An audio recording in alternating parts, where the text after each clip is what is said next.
এবাৰ জয়েন্টছত প্ৰব্লেম হোৱাৰ পিছত যদি আপুনি ভালকৈ টেক কেয়াৰ নকৰে অন্য জয়েন্টছবোৰতো প্ৰব্লেম হ'বলৈ ধৰে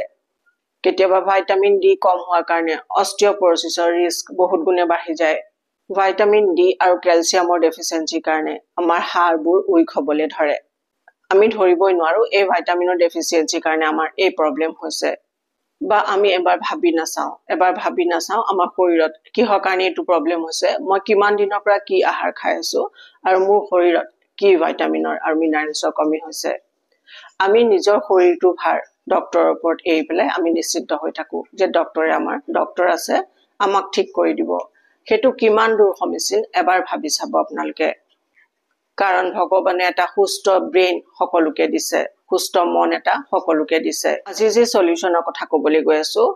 সেই সলিউশনে আপোনাৰ শৰীৰৰ ওভাৰঅল প্ৰব্লেম সলভ হোৱাত হেল্প কৰিব শৰীৰত আপুনি নতুন এনাৰ্জি পাব প্ৰথমতে মই ইয়াত কম বুটৰ কথা মই লাষ্ট ভিডিঅত বুটৰ বিষয়ে এটা ভিডিঅ দিছিলো